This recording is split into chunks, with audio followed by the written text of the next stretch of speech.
Et la rentrée universitaire, on en parle avec notre invité, Patrick Capolsini Yarana. Yarana. Merci d'être sur la première ce soir. On vient de le voir, une rentrée universitaire sans restrictions sanitaires. Est-ce que ça fait du bien à la direction de l'établissement, mais aussi pour l'équipe pédagogique? Oh oui, ça fait du bien à tout le monde, ça c'est clair. L'année dernière, ça a été la consternation quand on a été obligé de prendre la décision de démarrer en distanciel. Parce que franchement, que ces jeunes arrivent sur le campus, découvrent leurs nouveaux camarades, découvrent les enseignants, autrement que derrière un écran. C'est vraiment une grande satisfaction. On était tous très heureux aujourd'hui de retrouver une université pleine. On l'a vu dans le reportage aussi, la transition entre le lycée et l'université n'est pas toujours évidente. Aujourd'hui, il y avait les ambassadeurs, mais tout au long de l'année, est-ce que les nouveaux étudiants doivent s'adapter seuls ? Oui, bien sûr, on leur demande beaucoup plus d'autonomie qu'au lycée. Les profs ne sont pas tout le temps derrière eux, ils sont à disposition, bien sûr. Et on a ici des conditions de travail qui sont assez exceptionnelles, avec des tout petits groupes de travail, avec des profs qui sont très disponibles, des services administratifs qui sont très proches également. Mais il faut qu'ils acquièrent vraiment une autonomie qui est très différente de celle du lycée. Ils ont beaucoup de liberté par rapport à ce qu'ils ont connu jusque-là. Il faut qu'ils en usent à bon escient et qu'ils arrivent à ménager des temps de travail, des temps de réflexion, qu'ils aillent au cours, etc. Donc, il y a un gros travail sur eux de maturité. Alors, 1200 nouveaux étudiants cette année.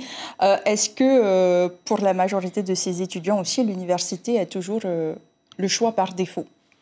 Ah non, il y a des étudiants qui font le choix de l'université un petit peu par défaut parce qu'ils n'ont pas été pris dans d'autres formations, mais il y a beaucoup d'étudiants aussi dont c'est le parcours qui souhaitent se former dans certaines filières, vers certains métiers.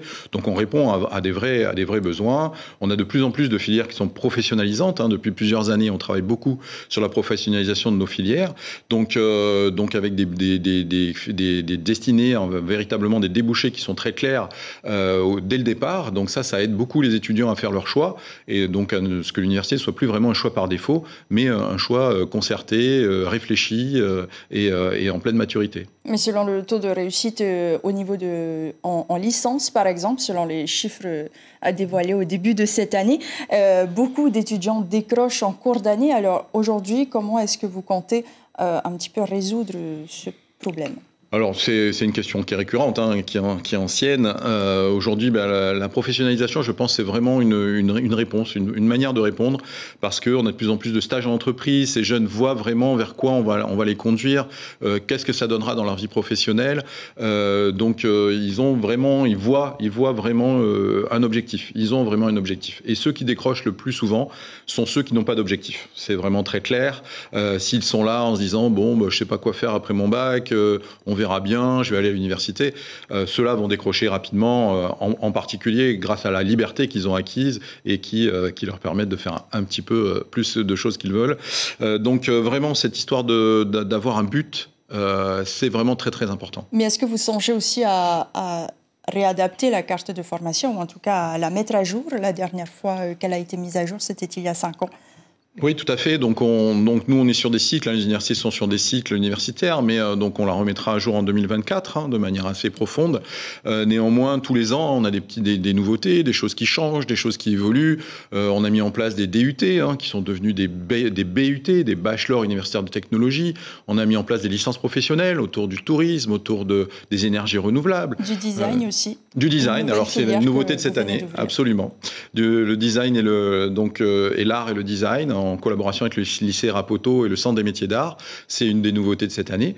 Et puis, une autre nouveauté également très professionnalisante, c'est qu'on met en place ce qu'on appelle un parcours professionnel pour accéder au professorat des écoles, en collaboration très étroite avec le gouvernement de la Polynésie, le ministère de l'Éducation, avec un parcours qui va se faire pendant 3 ans, en partie à l'université, en partie dans un lycée, le lycée Paul Gauguin, et qui va nous permettre d'avoir des étudiants très très bien préparés pour passer un professorat des écoles et donc devenir professeur des écoles.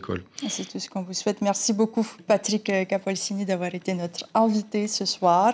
La rentrée universitaire, donc, c'était aujourd'hui et demain. L'information en continu sur Polynésie la première, Internet et réseaux sociaux.